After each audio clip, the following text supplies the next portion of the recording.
Cuadro alas Casimero may reaksyon na nga po kay Tapales at Inoue. Sabi nga po ni Casimero sa Cuadro alas It's My Boy, nagmukhang malakas na naman si Inoue dahil sa kanyang panalo. Hindi pa raw nagsisimulang laban, alam agad ni Casimero na parang tune up lang kay Inoue ang laban kay Tapales. Wag daw sana magalit yung mga fans kay Casimero kung nagsasalita siya ng real talk kahit kapwa niya Pinoy.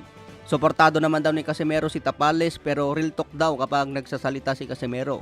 Kahit masakit ang sasabihin niya, basta real talk at hindi plastic. Puro depensa lang daw kasi ang ginawa ni Marlon Tapales.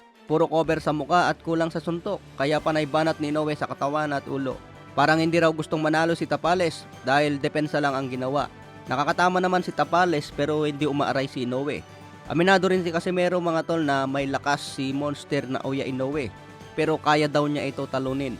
Kapag tumama raw si Casimero, siguradong babagsak at managinip na si Inoue. Kaya raw tanggapin ni Casimero ang suntok ni Inoue lalo na kung mapaghandaan ng todo. Yung sinasabing magpapalit daw si Casimero ng trainer at palitan na yung kapatid na si Kuya Lods, hindi daw ito mangyayari mga tol. Pwede raw magdagdag si Casimero kung ano ang kulang sa kanya tulad ng conditioning coach. Kahit laging binabash daw si Casimero, okay lang sa kanya, hindi naman siya bumabagsak at natatalo.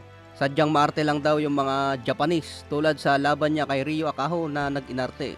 Yung laban niya kay Oguni sa Japan, dapat babagsak na raw si Oguni kung pinagpatuloy pa ang laban. Pero inawat daw agad ang laban dahil lang sa kakarampot na sugat.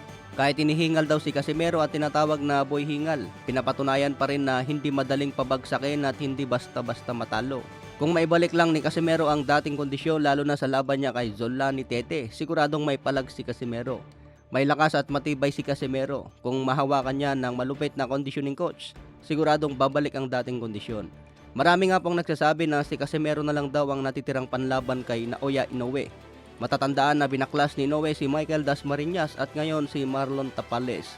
Wala nang ibang Pinoy na pwedeng tumapat kay Inoue kundi si Casimero sana.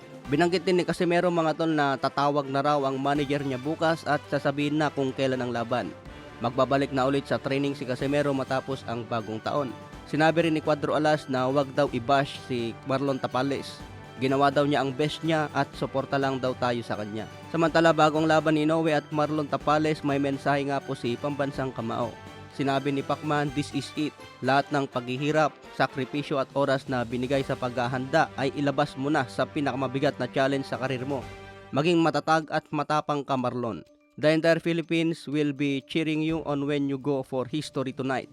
Para sa Diyos, para sa pamilya, para sa bayan. Good luck to our very own Marlon Tapales. Yan nga po ang mensahe ni Pacman mga tol. Gagawin na daw ang lahat dahil ito na ang pagkakataon ni Marlon Tapales.